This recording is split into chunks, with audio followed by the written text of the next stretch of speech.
Okay, hi everyone. Thank you so much for joining us here on day 2 of Rainforest Ambitions. If this is the first Rainforest Ambitions event you're tuning into, welcome. This is World Rainforest Day's 5th anniversary and our first global summit that was built with the goal of bringing together and amplifying the experiences and perspectives of all the players involved in the defense or restoration of tropical rainforests and our planet more broadly. So yesterday, our programming revolved around collaboration and how we can bring together the different identities and disciplines involved in conservation to advance our shared goals.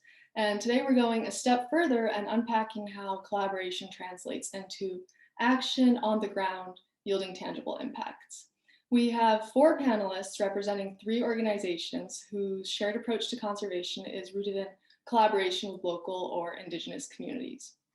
And I'm going to go ahead and turn the mic to them now to introduce themselves. So Nabil, if you want to pull up the PowerPoint, and we'll get into the session right after.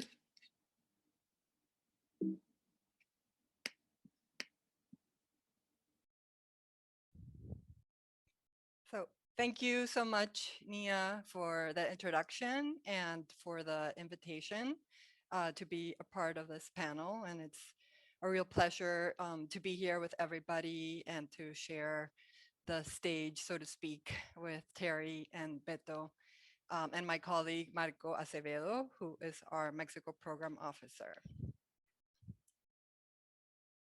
So next slide.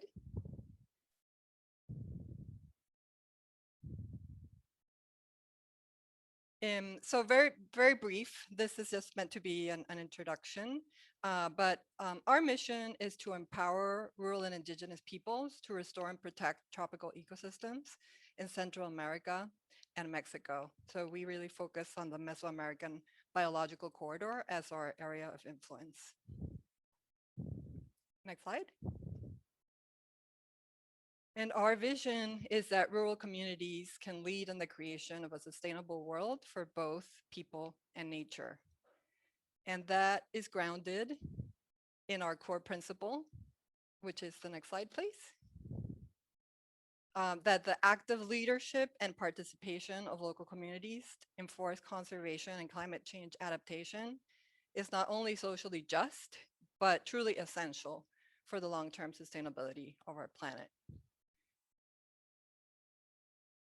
We really approach our partnerships and our work with a values-driven approach, and I won't read all of these, and I think we'll get into some of these in the discussion. But we really focus on specific places that are underserved, but that are also of high conservation and social capital value. We work with solidarity with our partners. We're in it for the long term. And we really focus on building trust.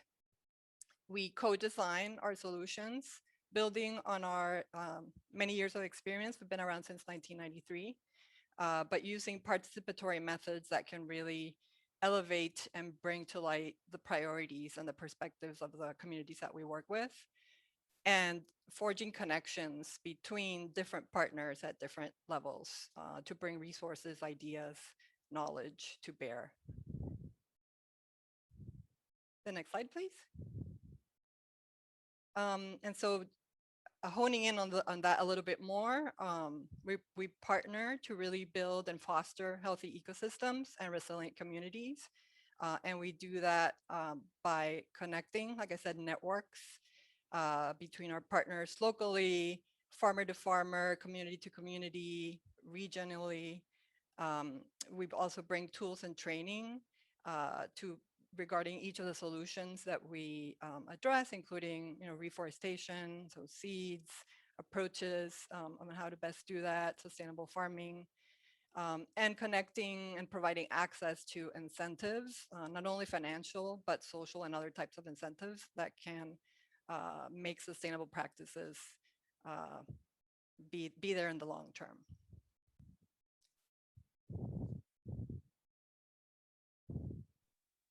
Okay, thanks, Barbara. I think a lot of the things I'm going to say, some of the language is going to look familiar, but there are some differences, which I think is the point of this panel, so this is great. Thank you, Nia and World Rainforest Day, for inviting us to participate in this panel. I'm Terry Allendorf from Community Conservation. Next slide, please. At Community Conservation, we believe that local people are the best stewards, and we promote participation by all members of the community and encourage the formation of community organizations to manage natural habitats and species. And that may be what sets us apart, is our focus on biodiversity, habitats, wildlife, from some other organizations doing community conservation more broadly. And at Community Conservation, we believe that communities are the solution, right? They're not the problem, which is often how we tend to think about communities and their extraction behavior. So we can go into the idea they are the solution. They often, even before we come in, are a solution, already doing great things. But we act as a catalyst to help them create the organizations to in places where biodiversity is threatened. So we bring enthusiasm, information, which often about biodiversity and wildlife, for example, can be lacking in communities. They may not know the context of their wildlife and biodiversity in a broader way. And then we support them to create those institutions, to create the governance to support conservation of habitat and wildlife. Next slide, please. And just to talk about our impact a little bit, we've been around since 1985. We've had over 27 projects in 15 countries, working with over 200 villages to protect over 1 million acres. And like I said, our focus is on habitat and in every place species that in that habitat often. Our founder was a primatologist. In many of the projects that he began, there is an emphasis on primates. There's some examples here. We worked in Latin America, Central America, Africa, Asia. We work all over the place. Next slide, please.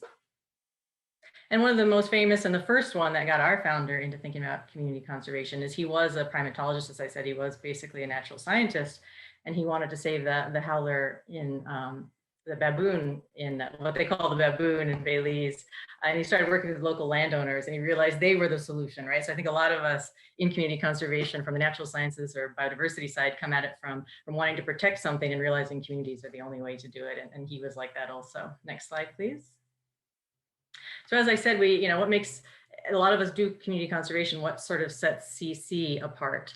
And one is we go in recognizing that in every community we've ever worked, people already have conservation values. There's people with a conservation ethic. I mean, almost everyone wants to conserve their general environment, and there's always champions who want to conserve species, who are seeing that species and wildlife are being lost, that their numbers are diminishing, and they want to work to conserve those.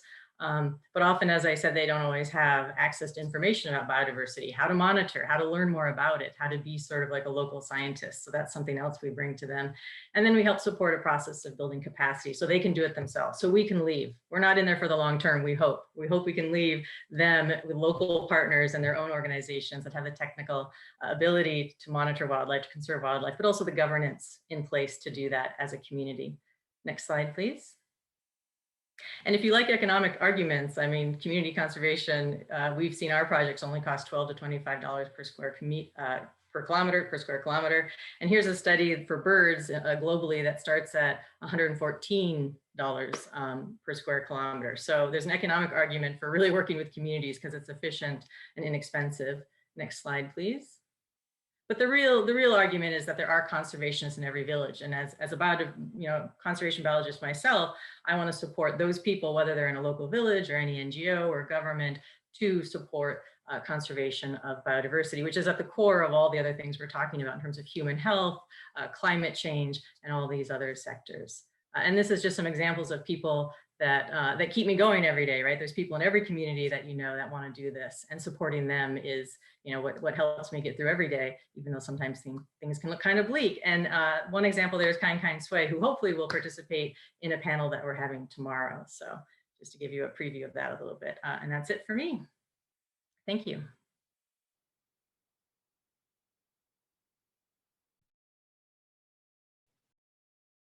Greetings, everyone.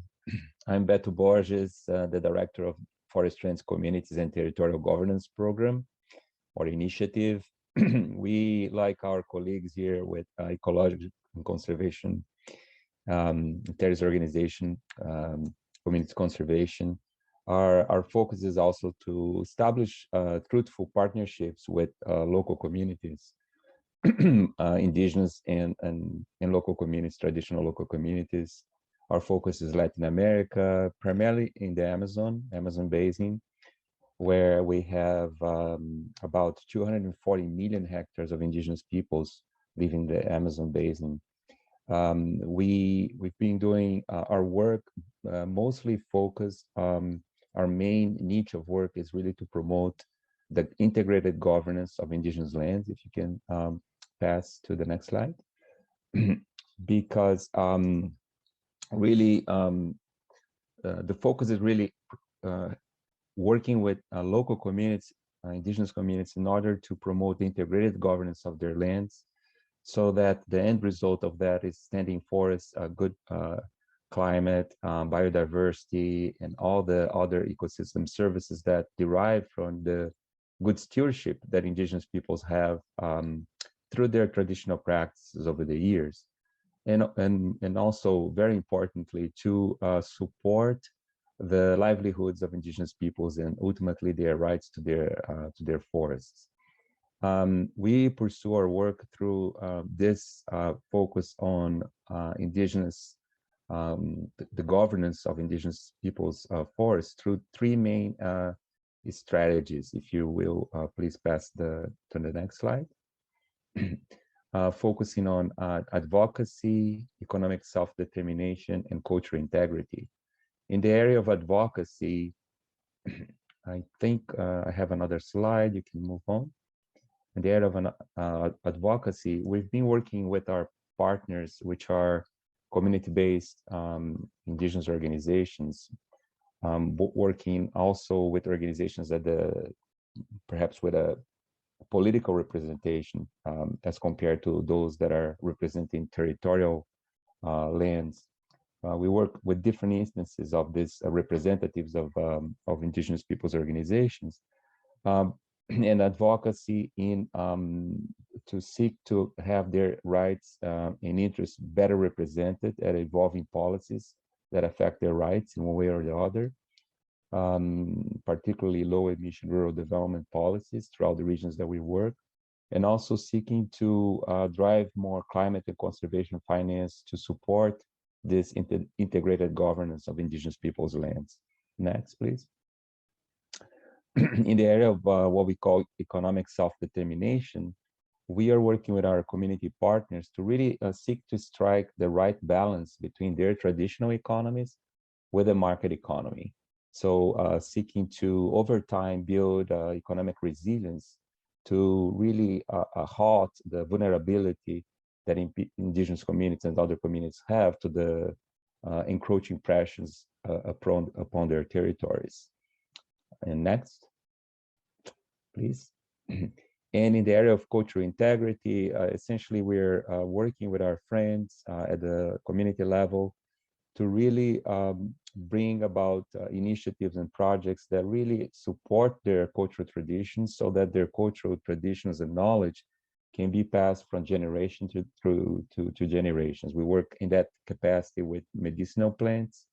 We have an interesting program being carried out for several years around living pharmacies, where elders pass on their knowledge of how to identify, use, and medicinal plants, cultivate and use medicinal plants to younger generations, as well as working with indigenous teachers so that kids can grow up, indigenous kids can grow up feeling proud of their cultural heritage, so they can be strong leaders to promote their rights, defend their rights over the years.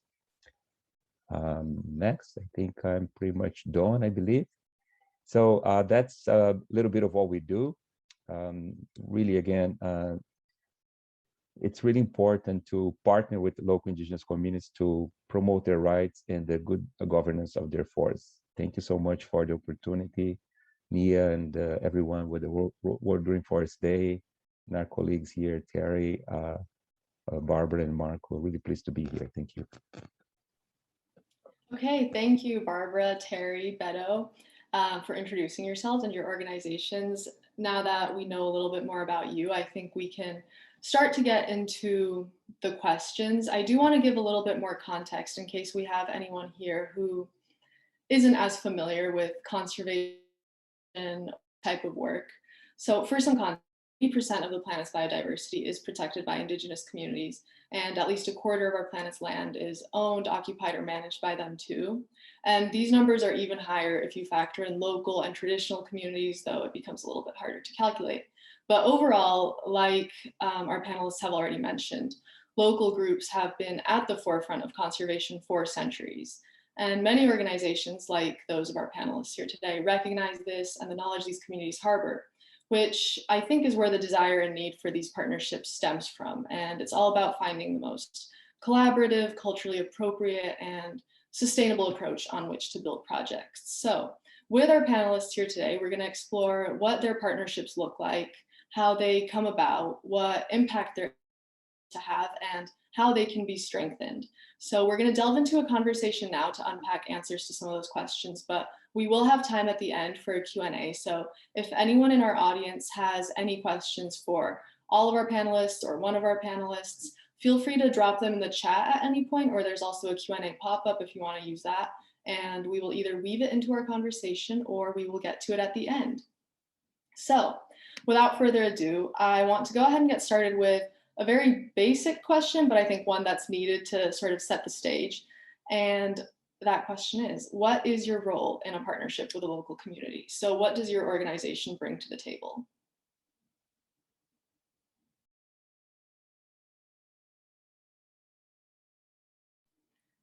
Let's get started with Terry.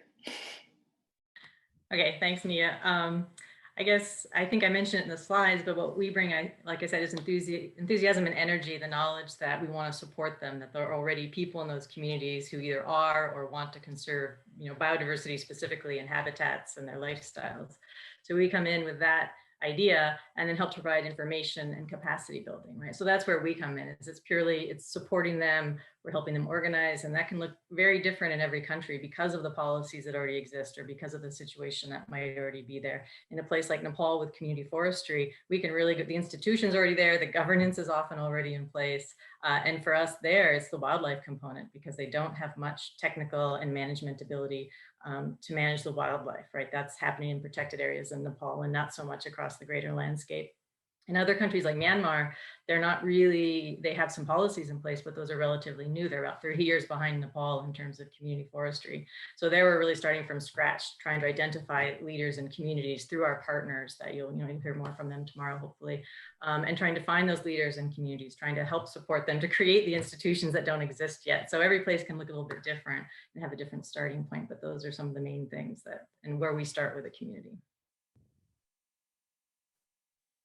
Yeah, I think building off of that, we see ourselves as partners and allies, kind of first and foremost. We always work with local partner organizations and through local partner organizations. And we currently have 8 projects in Guatemala, Honduras, and Mexico. Marco is our representative, and he works very closely with our local partner in Mexico. So I definitely want him to sort of add his perspective of a project on the ground. But we also bring technical and financial assistance, so that capacity building, the participatory approaches to defining what the challenges are, what the community's priorities are, and how do we together come up with solutions that are locally appropriate, and then how do we find the resources together to make that happen. And a connection to networks, sort of really highlighting, shining a light on those examples that Terry has mentioned, where there are already solutions, there already is energy, commitment to conservation, and how do we, amplify that voice. Marco, do you want to add anything?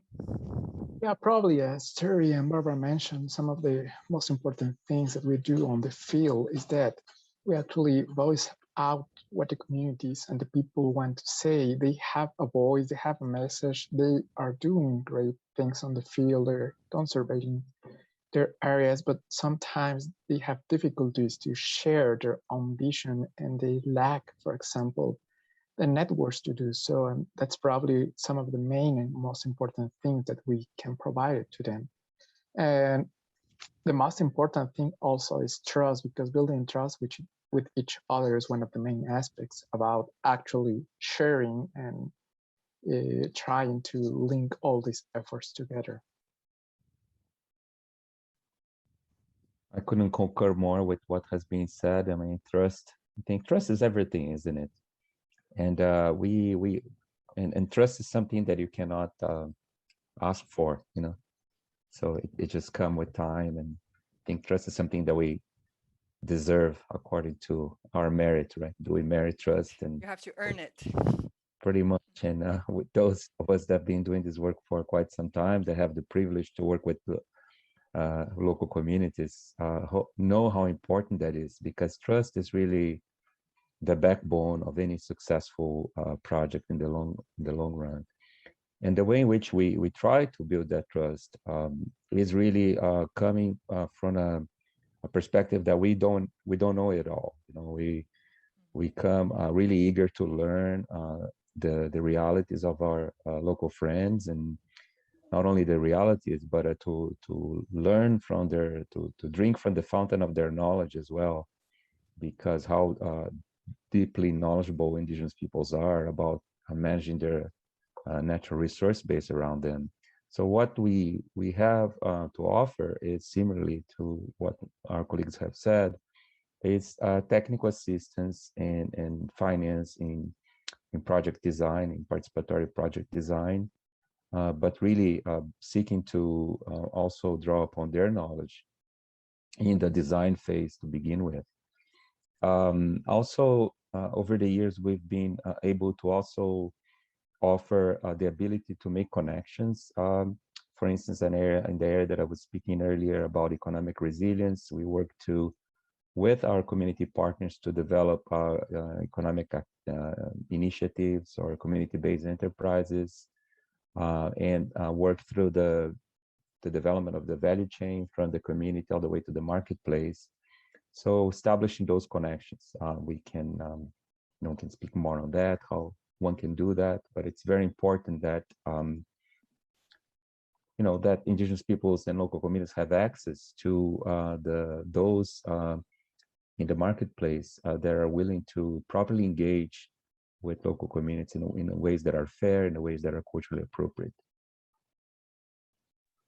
Thank you all. I want to actually pull some things that all of you mentioned and sort of build on them with my next two questions. These are really two questions. I'm going to combine them into one. But Terry, you mentioned that a big part of starting up a new project is identifying a community leader. So I'm curious to hear, how do you identify that community leader? When you find someone, how do you ensure that it's somebody who has authority within the community and has that local knowledge? And then the second part of the question being that when you identify that person, what building look like? Beto mentioned that being kind of the backbone of it all, is having that trust. So you find the leader, and then you have to have that trust building process. Can you talk a little bit about both of those steps? Let's see. There's a lot to unpack there. So again, sort of like the approach is different in every place depending on the context. How we find like a leader and what a leader is varies from place to place. So in some cases, we go in through local NGOs who we've met or who've contacted us, right? Who have a presence, who hopefully have that trust, which we can't be sure until we get there and sort of see what's going on. But in most cases, we do have wonderful partners in all these projects, right, that are already working there and have worked with the communities. Or we work through researchers or scientists, like I said, natural biologists, biologists who've come to us and said, hey, I want to work with the community. I have a project on this species. So that's another way in. So they often already know the community too, and have identified people who want to work on biodiversity conservation. And so there's different ways to enter, but then once we're there with a partner or with whoever has brought us in to introduce us, it is about transparency, right? And that's the beginning of trust. It's just being totally transparent. So often we go in to do conservation projects and different groups will talk about the development aspects, the economic aspects. And that's not really why we're there. We are totally transparent that we're here to conserve the wildlife. That really is our goal.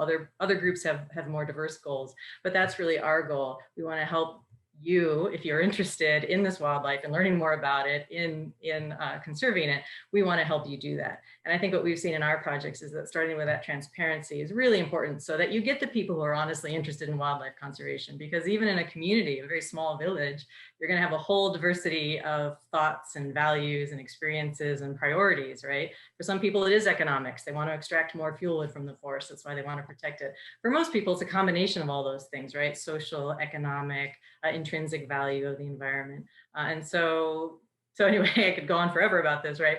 But that's the basic thing, right? Is having someone who can introduce you and then being totally transparent to begin to build that trust. I'll hand it over to somebody else. Yeah, I think I want to just clarify to the audience in case anybody joined later or something, but all of our panelists do work with local communities, but they all have sort of different approaches. They work in different countries and with different communities. So we are going to have slightly different experiences here, which I think is going to be what's most interesting about this panel. But does anybody have an experience that is different to what Terry just said? Just to complement briefly, in our case, we've been working with some of these communities for many, many years, right? In the Amazon, at least the experience in the Amazon and elsewhere in Latin America, they already have their sort of leadership structure that wherein leadership passed from community, from leaders to leader over generations and over the years, through assemblies that the leaders get picked up. So essentially, by the time we arrive, and especially with those organizations that we've already been working with for several years, we already know who the leadership is. But the thing is that there are really good questions to keep in mind when to really determine the legitimacy and the representativeness of a leader. Because a leader is not someone who calls himself or herself a leader. A leader is someone who is picked up by the community to be a leader. And it's important for us that are doing this work to really see that is actually happening, so that we're not deceived or just because someone is really outspoken and claims himself or herself to be a leader, but in reality, has not been the person chosen by the community. So I think listening to the elders and listening to the women, so the gender perspective and how does that reflect into leadership, extremely important as well.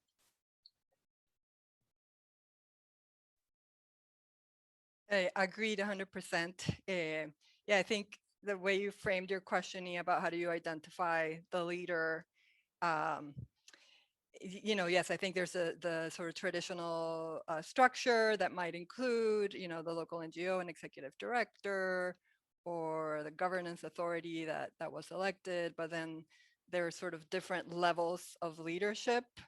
From the women's group to the community groups to the farmers groups. And I think, for us, our local field staff are incredibly important in sort of having that presence, being those eyes and ears and identifying those different levels of leadership and those people that can be really, really critical and really important in the success of the initiatives, in showing for example, piloting a certain activity and showing his or her neighbors, this can really work. This is something, worth doing, worth investing your time in.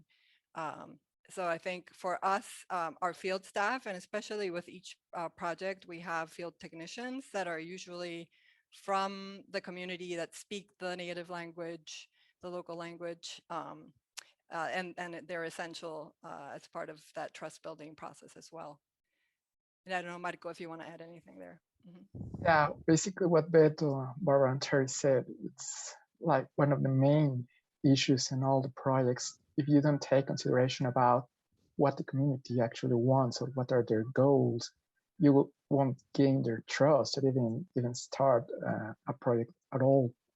Something that EcoLogic has is, for example, that we are always listening to the technicians and the people on the field, get the feedback on how we can improve our projects. If something that we are actually doing is not working, we try to fix that and try to get it done. But probably some of the things that we can actually,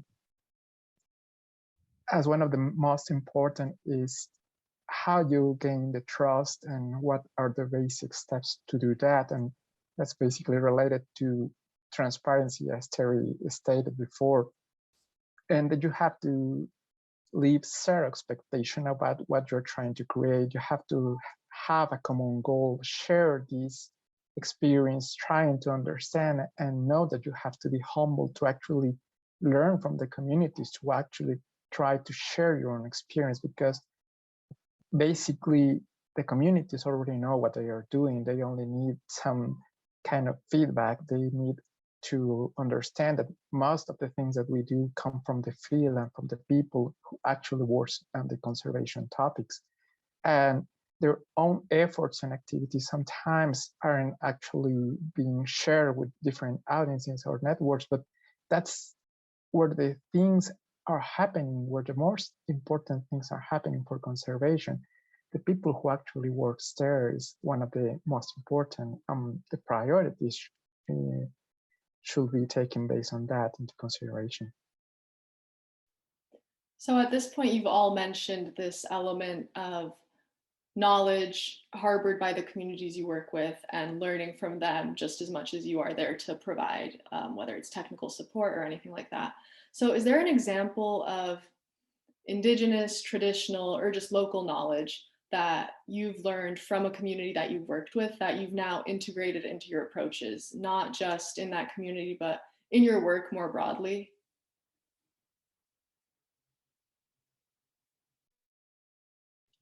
We will start this time. Yes, there are several examples. We're always learning and seeking to integrate the experience and knowledge of indigenous peoples into our work. One example that I can share, one of the indigenous peoples that we work with in the Brazilian Amazon are the Ashaninka indigenous group. The Ashaninka, it's interesting, that speaks to, it has just something not related to the experience, it just crossed my mind now, which is this notion of political boundaries, right? And indigenous peoples in relation to the boundaries that history has created.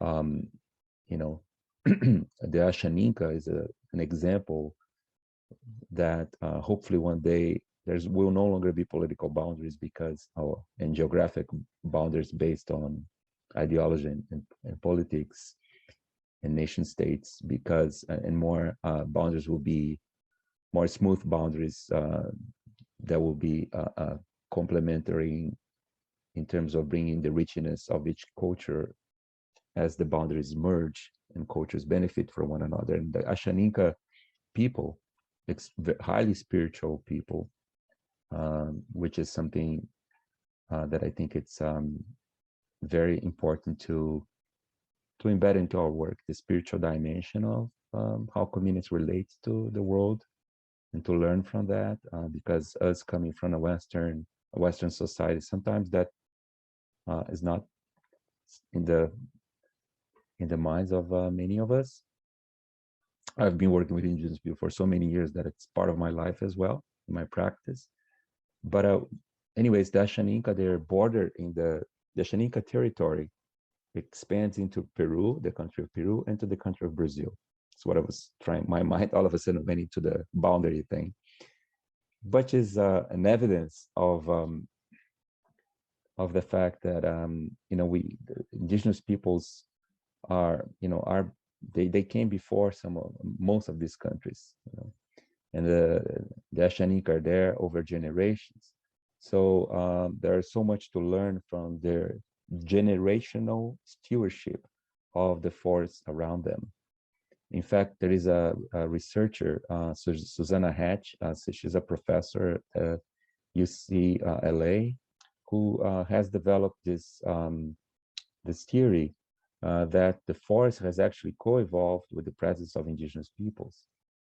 And what we're learning from that and seeking to integrate into our work when it comes to that, from learning from the Ashaninka, is how they go about managing their forests.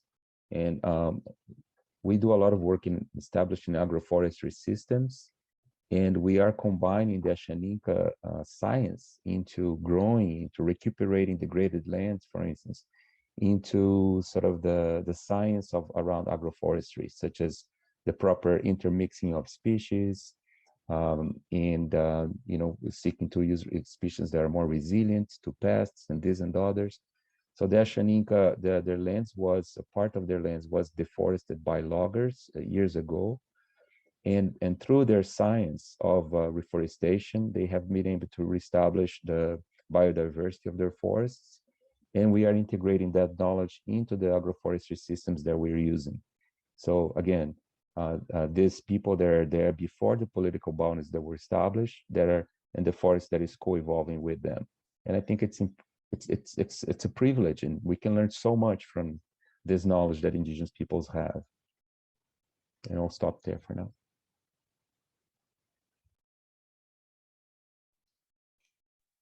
Yes, similar to what Beto mentioned, we have worked, for example, with some of our indigenous partners in Guatemala, in Totonicapan, to document some of their practices around reforestation and how they're influenced by the phases of the moon and the time of the year, the right time for planting, the right time for harvesting seeds.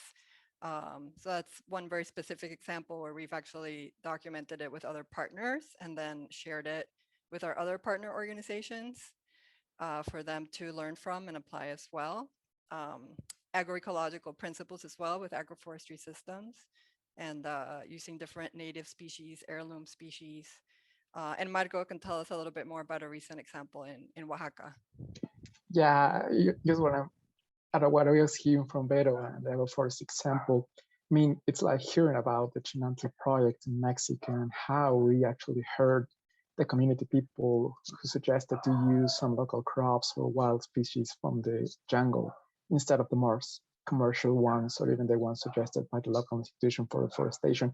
I mean, if we do respect your own beliefs, knowledge, and cultural heritage, we can even go a step further and try to include the new generations in terms of actually involving the local communities. That's some of the probably most threatening aspects about how to preserve this knowledge and how to actually use the existing knowledge in these new times versus all the information that we have from the scientific area or the experts, as we call them ourselves.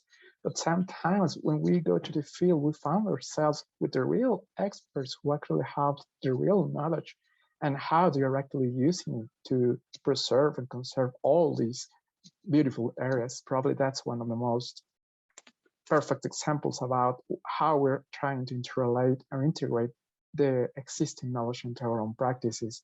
The other one probably is the most recent one, that it's based on how we're doing some measurements on the forest with the help from one expert. And we went to the field and the people there actually suggested to use a simple branch or a stick to use it instead of the measuring tape. And that was something that they already have. They knew that it was much more simple than use a measuring tape, but it worked at the time, and we're trying to actually promote it in all the projects to ease this kind of transference of knowledge between projects. But I mean, the knowledge is there, we have to use it, rescue it.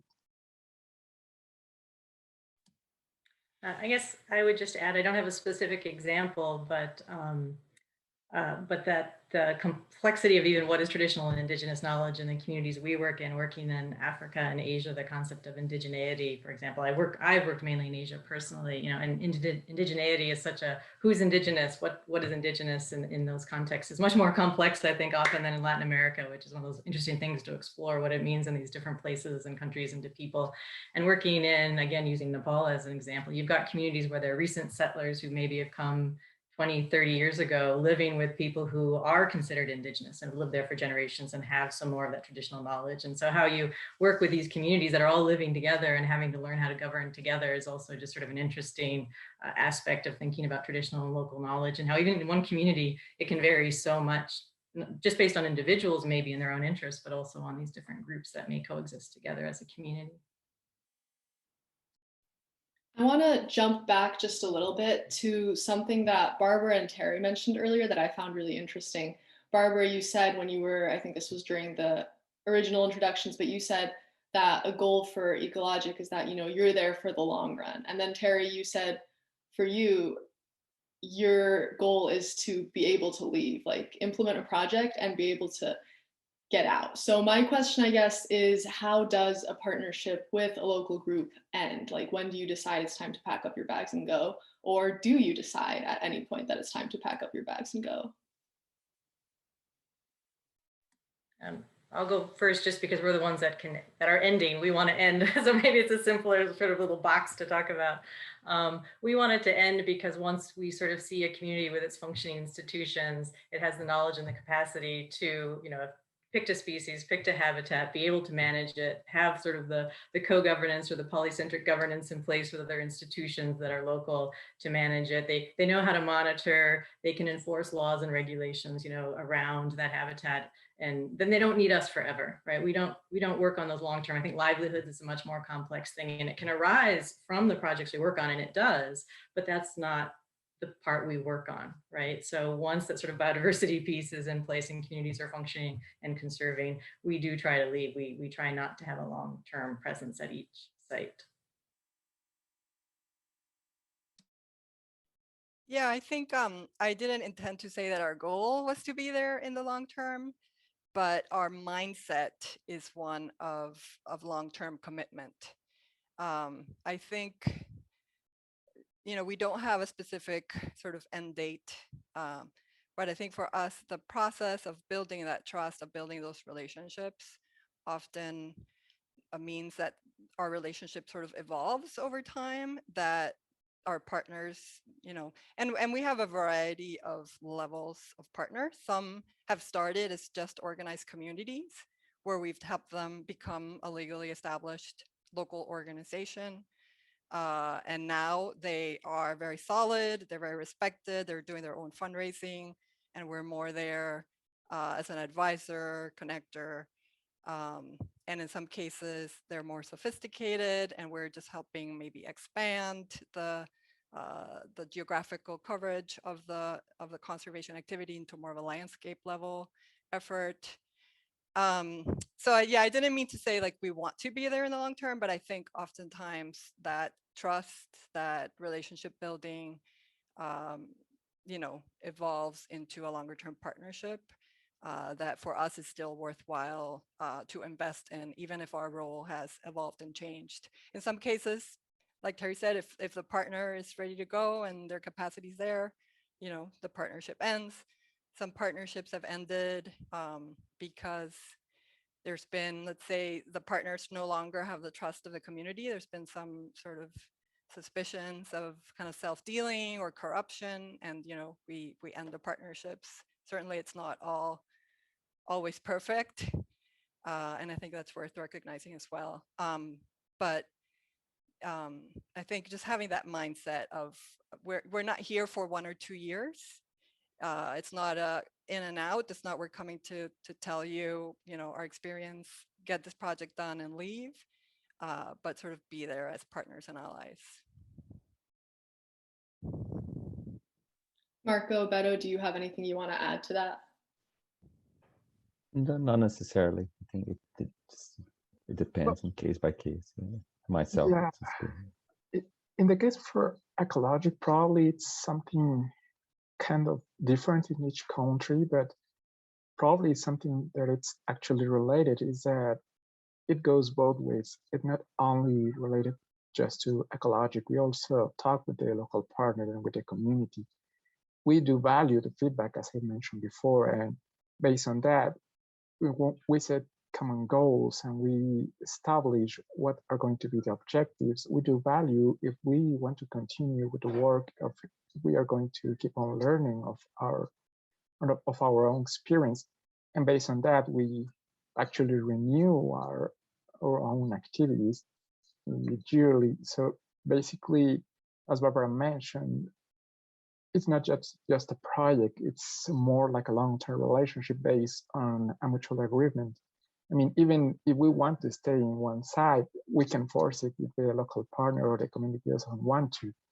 We have to hear them, and based on that, we opt to or not to stay with them. Yeah, I just one thing actually that just occurred to me in this question about long term versus how long do you stay? I think it really depends on the need. Depends how much they want us to stay, how much they need us to stay. I think we all share here, three organizations, that the commitment that we have towards working with local people, that will never change. Because I don't think we casually are doing this work. It has to, the commitment is not hard, right?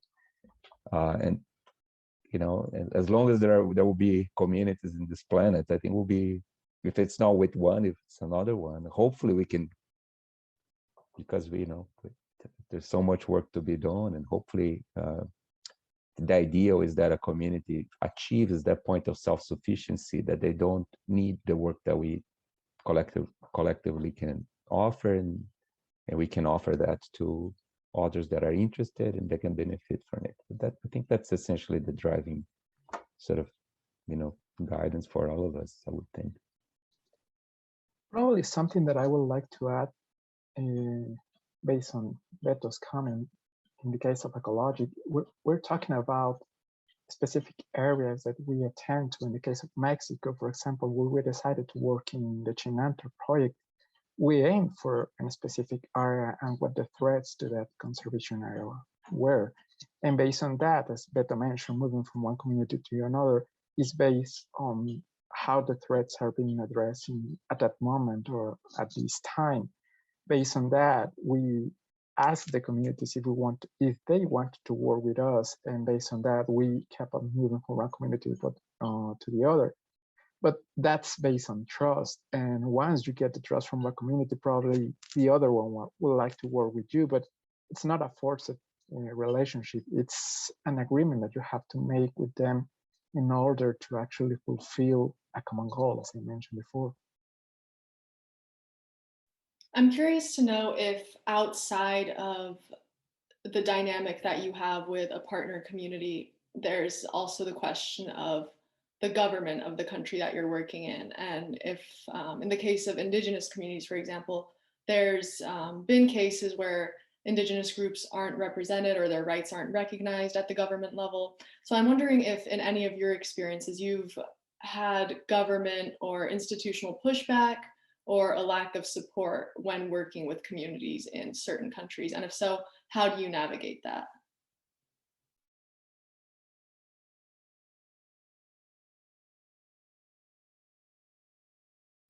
Not all at once. Barbara, do you want to start, or Beto? Maybe Beto, you can start, since you guys do advocacy work in particular. Oh God.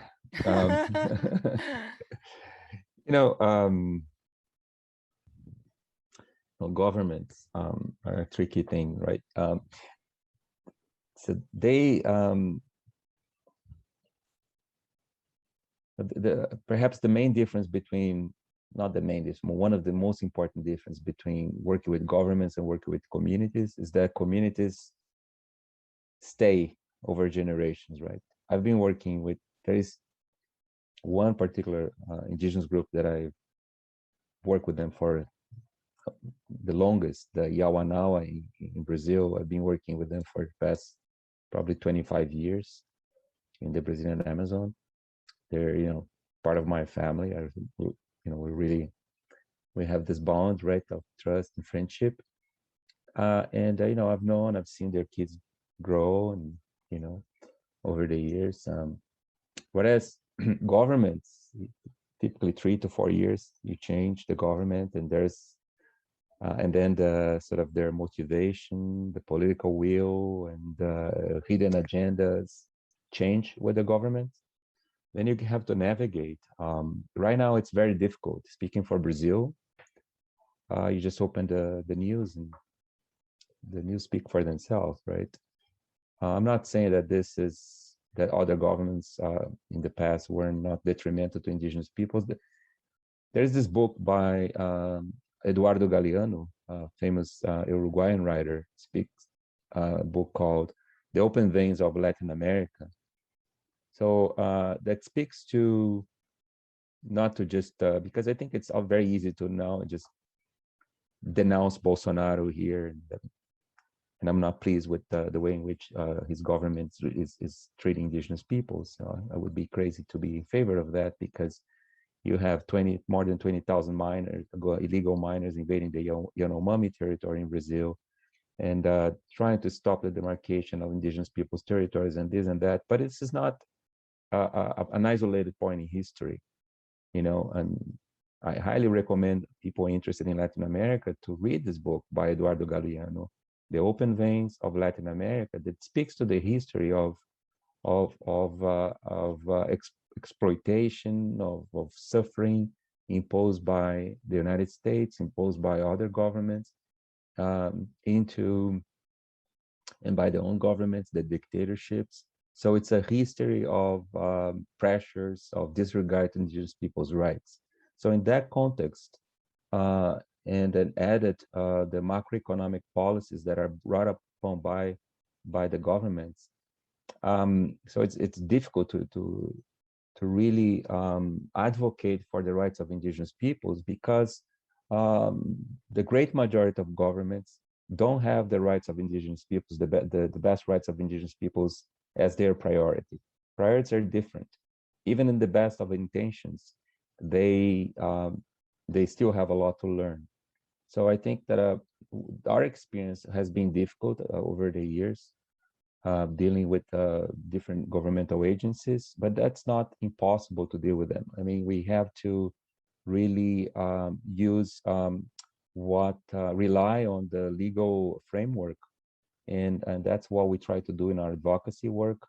But essentially, it's not really us.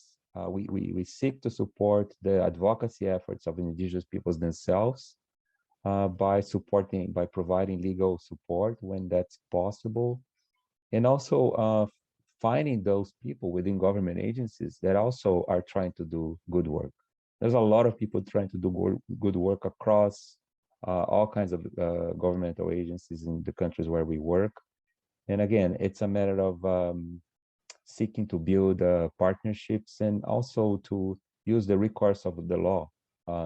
And fortunately, there exist national laws, international conventions. I think that we have to be to make use of that in order to, you know, to overcome the challenges that we have.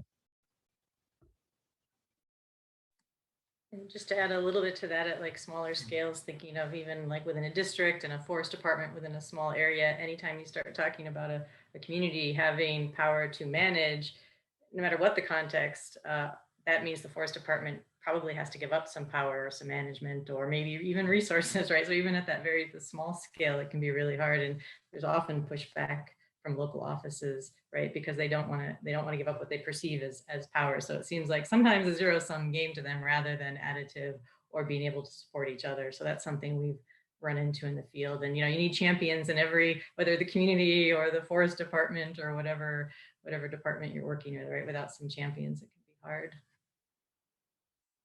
And people who really buy into communities, right? That's a huge barrier too, is sometimes people don't really buy into communities being able to do this work, especially with biodiversity, right? So people don't believe communities can manage tiger because it's a species that ranges across huge areas, and communities would just want to kill it, right? So convincing people that communities really want to help do this can be hard. Well, in the case of Mexico, there has been a lot of changes in these recent years about legislation, about how the communities can get involved in terms of rights and the use of the land. Probably when we're talking about the use of the land, that's another difficult topic to even address. However, in the case of the Chinantra project, we try to involve local agencies in our activities. We try to at least invite them or to know what we were doing, because we aren't thieves or we aren't doing something illegal. We have to promote our own activities. We have to give visibility to the communities and the things that we do. And in that aspect, we have to also involve the local agencies to explain them that their labor is important, that the community's labor is important, and that we have to share all the work. We have to share also the results. We have to share the work, and in those terms, we can actually present results at the different levels. I mean, if we succeed in a project, the local agencies can present the results as something that they can also contribute in terms of conservation.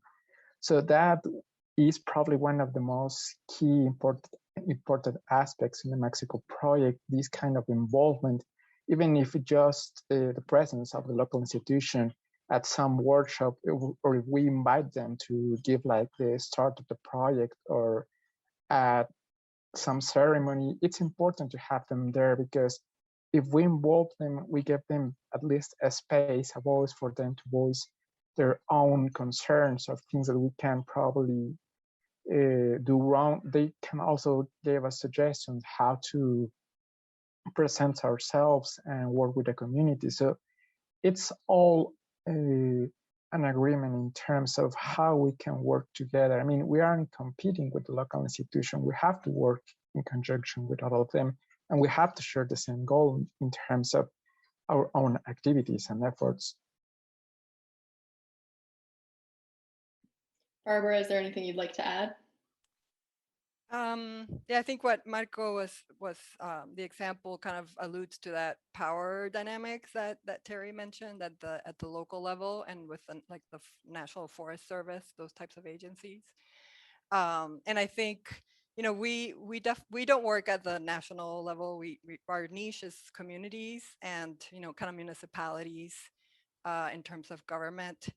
And I think that the challenge of kind of the political cycles and government changing and mayors changing has been a bit of an obstacle at times. But again, kind of with our local staff, our local presence, for example, in one project in Honduras, the mayor decided to sort of adopt the community-based watershed management model because he saw that they were being very successful, and that was the main problem that he had with his constituents was access to water. And so he decided to learn from this community-based model, apply it to the watershed in his region. But then when his term was up, it sort of like hit a little bit of a roadblock. But we were able to get kind of the next mayor to sign up. And now it's been about 2 or 3 cycles of different mayors, and it's almost now like a given that they will participate. So that's an example of a roadblock overcome. Okay, thank you. I want to encourage the audience, if they have any questions, to just throw it in the chat or in the Q&A so we do have time to get to them before this panel is over. That being said, I do still have some questions. I want to talk a little bit about funding, because I know when we had our call prior to this panel just to prepare, that was a big thing that came up. So let me set the stage a little bit. But a huge step in any project is securing funding, which often can come from large foundations or government agencies and potentially with many strings attached. So certain results identified by the funders that need to be met or areas of work that need to be prioritized. And this can translate into organizations like yours potentially not being able to access those funds because of the stringent and potentially arbitrary outcomes needed, or if you do receive funding, it could translate into culturally inappropriate requirements being imposed on the groups you partner with. So I'm curious to hear how you navigate the funding structures that exist and what the main barriers that you run into are.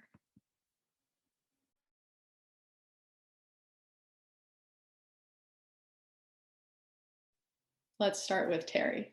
Okay, I was trying to think of I think my quick answer is, because we are so focused on communities, we found that means it is small pots of money that really allow you to focus on a community and building their capacity, right? So we're talking grants of 20,000, 30,000, which makes it very hard to be sustainable. Even though I say we want to get in and out, that still isn't, we don't always have enough to stay the 2 to 5 years that it might take, right, depending on the situation. So for us, because it is community-based, I would say that's very limiting.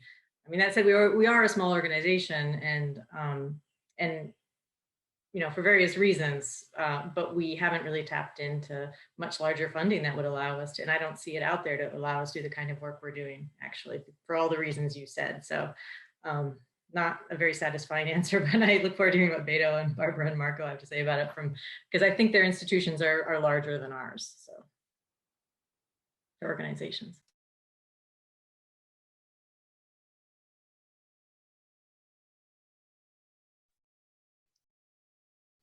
Barbara, will you do the honor, and Marco? I'll follow you. Sure. Well, I think generally what Terry said about the sizes of grants that are more likely to be supportive of community-based processes is also the case for us. I mean, we've had all sorts of different experiences, but one example, one funder. So we have a partner, an Indigenous partner in Guatemala, who their governance changes completely every year. They have an election, the board completely changes every year. That's part of how they do it. That's their system. And one funder said, no, I don't think that's sustainable. I think they need to change that. And we won't, give you a grant unless they develop a different way of carrying out their elections. So of course, that was not something that we were interested in changing. That was a long time ago, and I do think there's been a lot of evolution from funders around thinking on these matters. But it's just one of the challenges that we faced.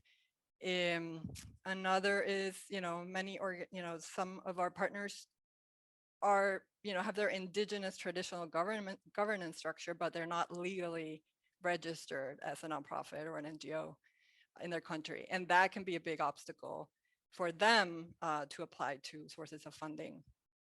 So oftentimes in that case, if it's worth applying for, we'll kind of be the vehicle for the funding. Some donors are very specific about, for example, showing expenses and receipts, for example.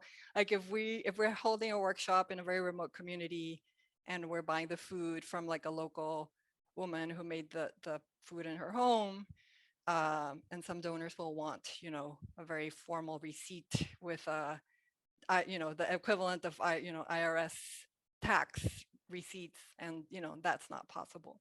So we in those cases we try to educate the donors about the real dynamics, how things work in the field, and how we can possibly come up with solutions that address their concerns, but in a way that is appropriate to the communities.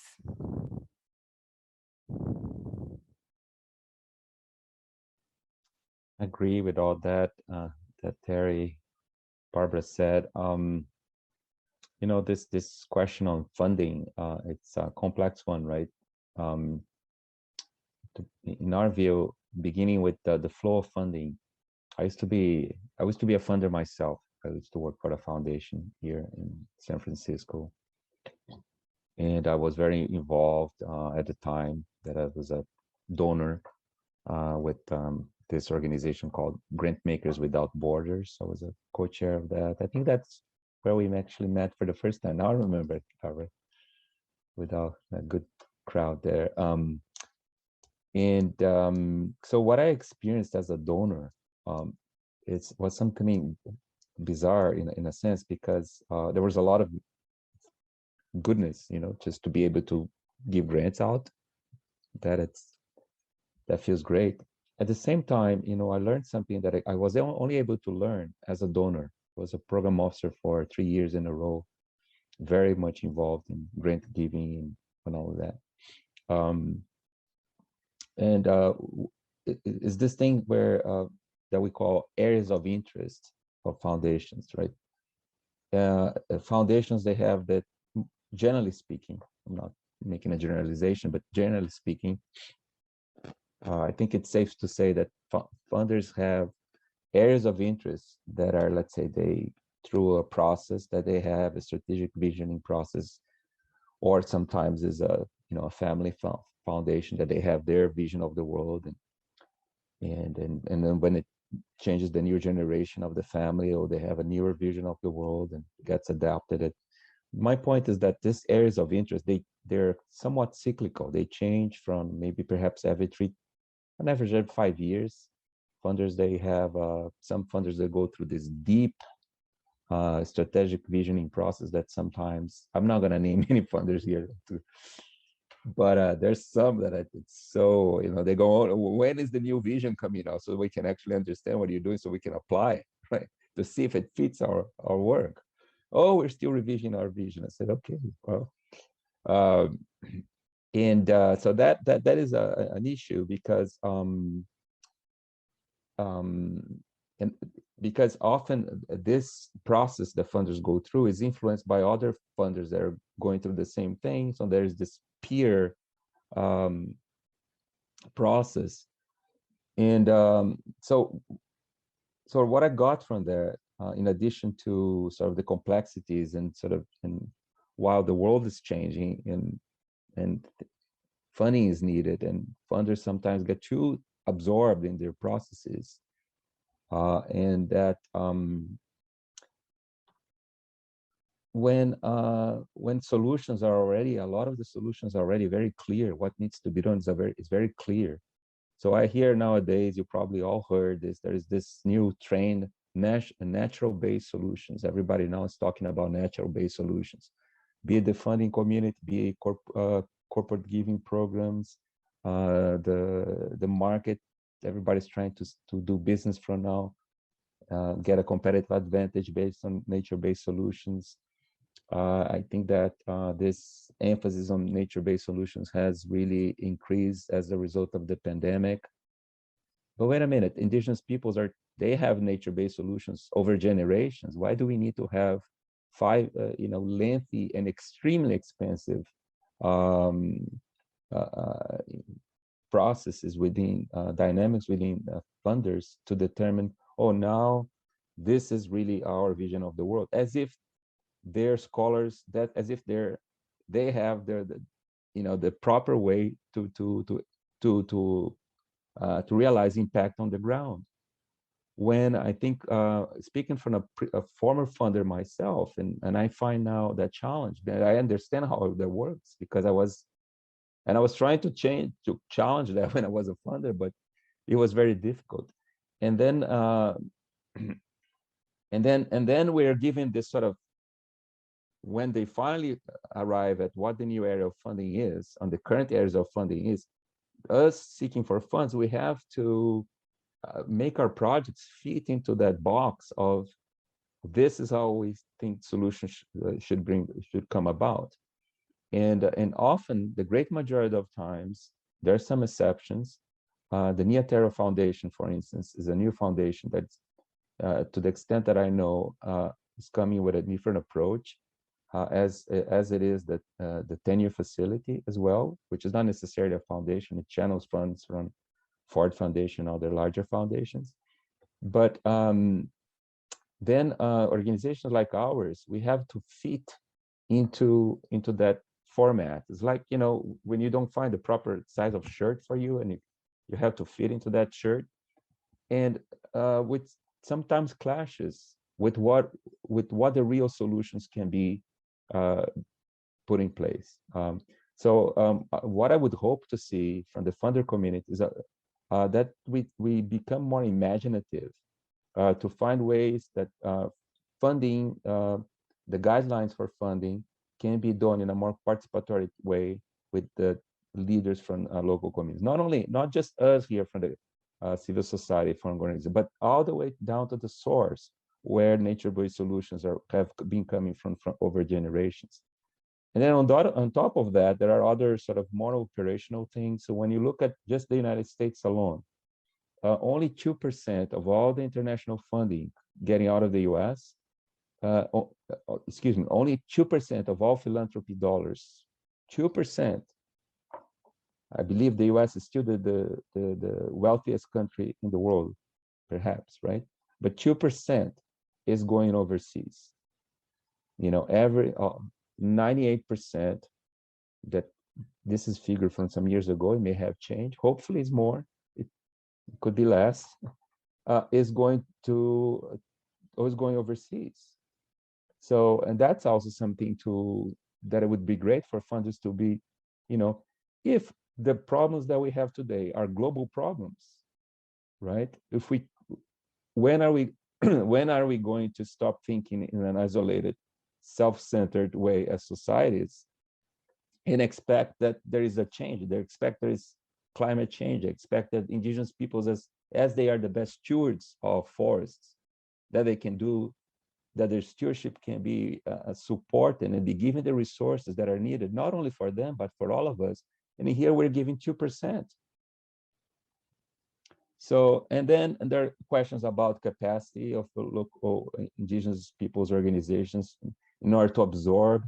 When this little bit of funds go out, oftentimes go through, now climate change, don't get me started talking about climate change, because that is very, it needs a lot of improvement, because a lot of the money is going to climate change are going to governments. There is this new program now, I think it's well-intentioned, LEAF, where the United States, Norway, and England, they committed $1 billion with companies to put towards climate change. But the bulk of that money is going to the hands of governments, local governments.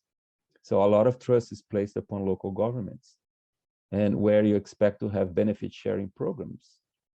But history has shown that more participation is needed, not to speak of corruption, right? At the local level. There's more to say, but I think I've already said a lot on this. So it's a challenge. It's a challenge. But there is an opportunity. Yeah, definitely. Thank you, Beto. And thank you, all of you. I want to quickly switch to audience questions because I didn't have the Q&A pop-up open and I didn't realize there were so many audience questions. So I'm going to ask that one of you take one question at a time, just so we have time to get through as many audience questions as possible. So let's start with the first one that came in. And whoever wants to take it, just go ahead, and then we'll do the next person for the next question and so on. I think some of these are more specific to wildlife conservation, things like that, so we can sort of split it thematically. But the first question is, what have you tried when partnering with local communities that hasn't worked very well? Whoever wants to speak on it, go ahead.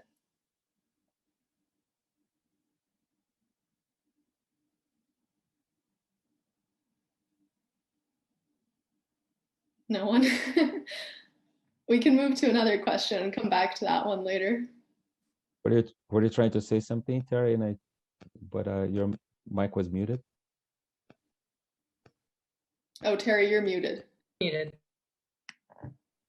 Sorry, I opened up the Q&A and it seemed to have messed up all my my buttons. I was just going to say that I think it came out sort of when we were talking that if the community if it doesn't work very well, and it's probably because the community maybe doesn't work or it isn't in a situation to work. So my guess is, I know for us, we probably wouldn't work there. It's not a good situation. So anyway, just kind of repeating what I think has already come up for that one.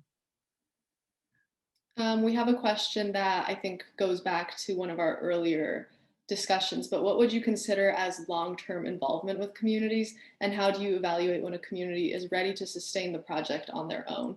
Do you have check-ins after you leave the community, and the ability to readjust programs throughout their implementation? So kind of a lofty question there, but if one of you wants to take that. I can briefly speak on that. I'm thinking one project specifically, just as an example, with this Yawanawa group that I mentioned. We helped them establish their brand for the indigenous women. They formed this cooperative to bring to market artisanal work.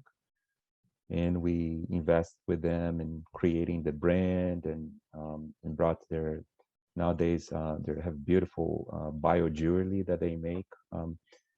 It's now sold in online by this company Tucum, Tucum. You can Google that, Tucum, Indigenous Art.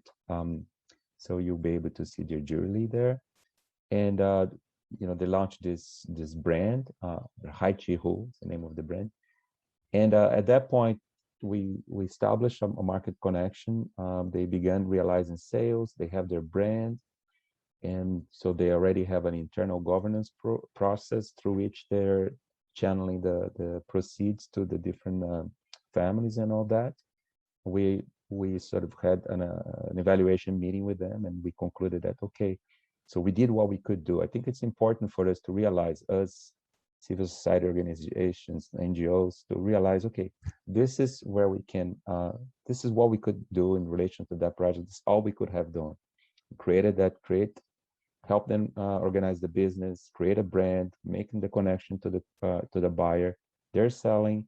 So now it's really up to them. If this is, they're excited about it, but I think that we have to be careful not to, once we create something, not to want to just make sure that just because we help in the process, that we also always need to be there.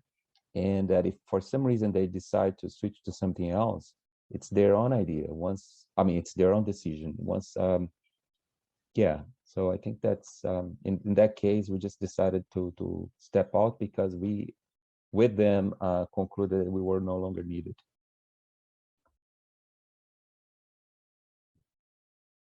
Can I add something? Yeah, I think like Marco mentioned, for us, it's that process of sort of joint planning at the outset, and then kind of yearly evaluations of where we're at towards achieving the shared objectives, and deciding whether we've gotten there, or there's some new element, new dimension that we want to continue working on together. One example of a kind of a short-term engagement was a very small community of fisher folk community in Guatemala, where we worked with them also to establish kind of an alternative to relying entirely on fishing to do a sustainable tourism enterprise. And that one, again, kind of like Beto mentioned, it was established, they were getting business even from international visitors. And unfortunately, that was right at the start of COVID. So they were very strongly affected by that. And, our staff has continued to kind of check in with them and try to provide support as much as possible when things have been completely closed. But hopefully they'll be able to get back up and running once the situation improves. Thank you. And Terry, I think this question might be most specific to you, but if anybody else wants to have a go, feel free. This is kind of a lofty question as well, but there are many conservation projects and initiatives supposed to protect large areas of natural habitats, including the recent idea of having 30% of the Earth's surface defined as protected areas. How important is it to recognize customary rights and guarantee land rights to local communities? In other words, how effective could governments, NGOs, or the private sector be in comparison to communities, given or if there were a hypothetical equality in terms of availability of resources? I think it started with talking about that 30% of land being protected, right? And I think the biggest answer is we can't do it without recognizing the rights of communities and their motivations to conserve, right? Because you look at the corridor idea, in many places it is communal land, or even if it's private, they have to be working together for conservation. So we've got to be working with the communities. In a place like Nepal with a landscape conservation, again, it's community forestry that's in between protected areas, right? That allows you to get up to 30%, which they have now in Nepal, right? Just through protected areas, and then community forests on top of it, you're up to 50 or 60% of the land being pretty well protected. So you can't do it without them, right? So it's critically important both for achieving conservation, changes in climate change, all that stuff, but also just because of the ethics of it. So for every reason I can think of, it's important. I'm muted. I'll throw in one final question and then leave enough time for Terry to introduce her event that Community Conservation is hosting tomorrow as part of Rainforest Ambitions. But final question that just came in. What is the future of online giving or crowdsourcing to support Indigenous and local projects, and how do we get there? So I think sort of hopping a little bit back to the topic of funding, but specifically thinking about crowdsourcing and how that can play into sort of the shared mission here. Anybody who wants to speak on that?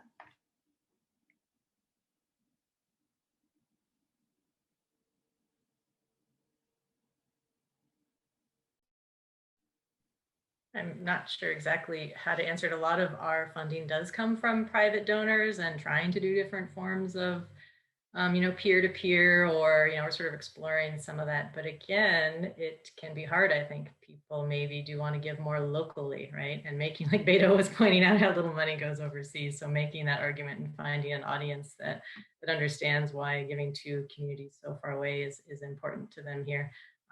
So I'm not sure that's what their question is about, but in terms of our thinking of grants and foundations versus donors and funding that way, it's all kind of a hard trek. It's not easy.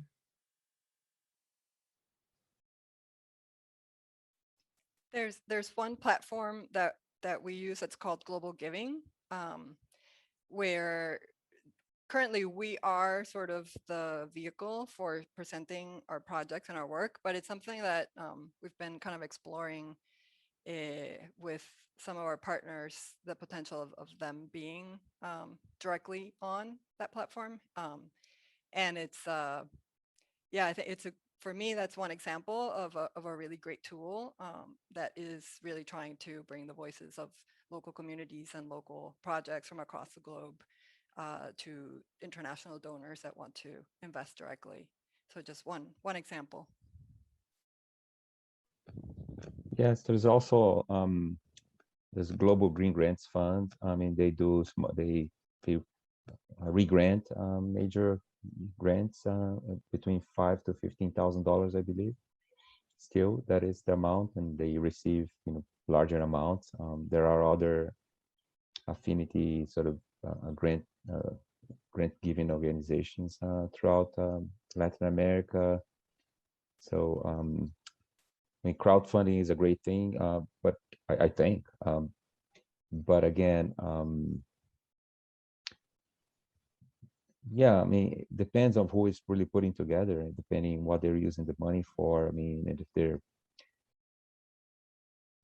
be great for people that are in their early years in their careers to just learn the local languages and go there and help the community-based organizations establish their own ways to channel more monies directly. Because no matter what we do, I think we all based here in the North, we have, it's expensive to do what we do.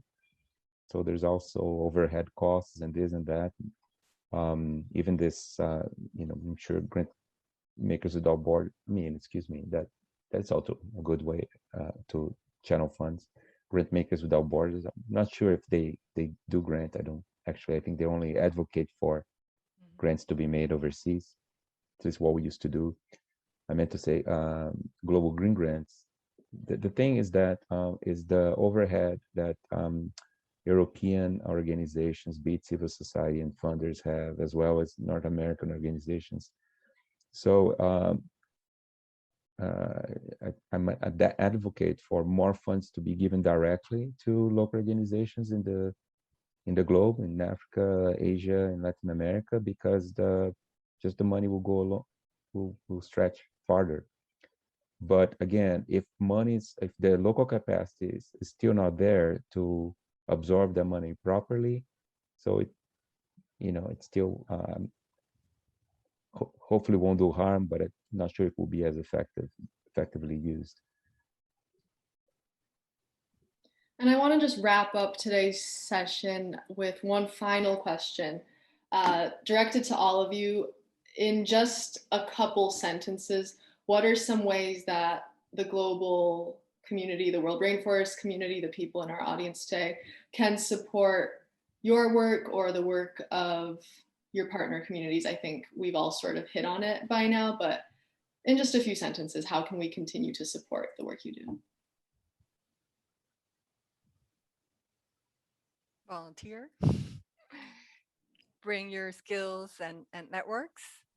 And I'm really glad to hear that Terry will be doing a panel and that some of the local organizations will be participating, because I think for me that's really, really important, that the indigenous and local communities can talk about themselves for themselves, and that there'll be more access to these kinds of forums, and just kind of remove the barriers and make it easier for them to participate directly.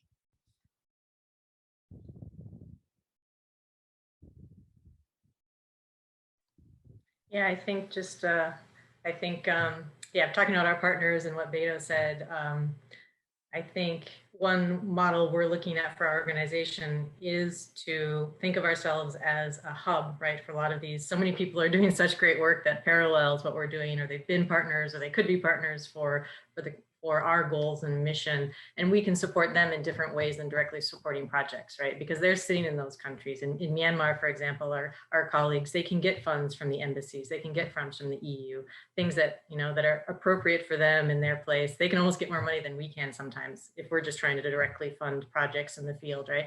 So that model of supporting them and figuring out ways we can support them, they already are getting funds. Can we help amplify that? Can we create a network that amplifies their voices in their own context, but working together? So, and that's part of what we're going to be talking about tomorrow. So maybe just to plug that a little bit, is that we are going to be talking with our partners tomorrow in these different contexts and the different ways that all the questions we talked about today, but also sort of, you know, their different contexts and what they're dealing with. So it'll be interesting to sort of see what they say tomorrow.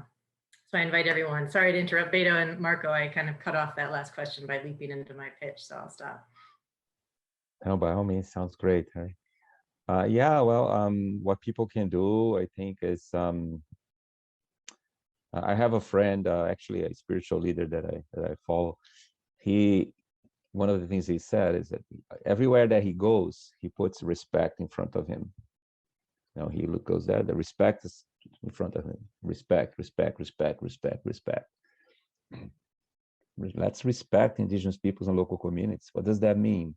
When we go to later on to the supermarket, when about to grab something too that we're going to buy, okay, where is this coming from? Where is respect in this cup?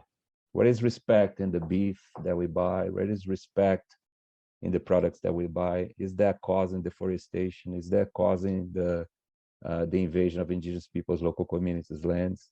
I think that's it's a great way to go about supporting indigenous peoples, is by advocating on their behalf through our practice. It's very easy to say. It's very easy to, you know, to put a finger at politicians, to put a finger at anyone, but it's harder to just change what we do. I think we all have a way to support indigenous peoples through our purchasing power, and that's one of the things that countries hear the most, politicians hear the most. Really try to find out what the corporations in this country and global corporations are doing, in which ways they're being supported by our governments. And we also have a say in that through our voting. Let's vote to those leaders that can actually bring about the changes that we need. You know, the changes that we need are changes that will preserve biodiversity so that we can avoid future pandemics, that will support the rights of indigenous peoples because they have the same rights to resources like we do. Let's pick up the United Nations Declarations of Human Rights and be familiar with it. What does that mean? And just reach out to your local representative. Ask he or she, have you ever read the Declaration of Human Rights? How does that influence your work as a politician? So we have the rights through our voting, political rights. We have the rights through our purchasing power, and we can also do more. We can also reach out and see if we're called for that, to, you know, figure out ways, study, and increase our ability to, you know, one day perhaps work with this local community, indigenous peoples, and provide some support. So I think these are some of the things that I think people can help with. And of course, I think offer, if you're so moved, and reach out to one of us here and engage, and also support NIA, so that you have more support, and the Friends at Rainforest Partnership, that you can keep on reaching out, you know, more and more people that have this love for nature, you know. So let's all continue to hold hands and unite and embrace this earth, because we don't have another earth. waiting for that. This is it. We have to resolve it right here. Thank you so much for having us. And actually, if I can just add on to that, in a concrete way, another thing we can do is if you are someone who likes community conservation and you give to organizations that say they do it, like the big environmental NGOs, for example. So maybe this is slightly more specific to biodiversity, but everyone says they're doing community stuff, right? Every group, and maybe as a donor or someone who's interested, just ask them exactly what they're doing. Look at the verbs they're using, right? Are they actively building the capacity of communities? Are they doing more community adjacent or community related? Like often I've actually done what I call community-based audits, trying to look at budgets that I can find and say, okay, they say they're conserving this species and how much money is going to communities to help do that. And a lot of the activities are sort of adjacent to communities or it is about livelihoods or just doing some studies or something rather than building their capacity to study and to monitor and to, things that really invest in individuals in the community. So anyway, that's another thing you can do is just be really thoughtful about who you give your money to and make sure they're really creating community conservation and not just sort of adjacently supporting them. Yeah, basically what Sari, Beto, and Barbara said, it's very important, and probably another thing that I will add is that taking action is also one of the main aspects of these, not only a call of action, but get involved into action, as Barbara mentioned, be a volunteer, share the message, be a story in terms of conservation. I mean, you can help, you can share a link and get involved with the organization. But if you get invited, if you have the opportunity to live in the real flesh and the real life, how the conservation is being done, try to take action. Because as Barbara mentioned one time, to me, it's probably we're doing one small step at a time, but that small step can make and become a bigger step for all if we all work together. Okay, thank you, everyone. I want to give a huge thank you to all of our panelists. I've put contact information in the chat, so to our audience, I encourage you to check out the websites, get in touch if you feel so inclined, and there's also the link for the community conservation event tomorrow that Terry talked about. That's our first event of day 3 of Rainforest Ambitions. So I encourage you all to attend that as well, or check out what else we have on the program. And that is all for this event. Thank you everyone for joining us. Thank you to our panelists for being here and sharing so much of your experience. Thank you so much. Wow. Un aplauso para Nia. Abrazos. Have a good day, everyone. Bye, Peace and everybody. health. Have a good Cheers. one. Bye. Yes.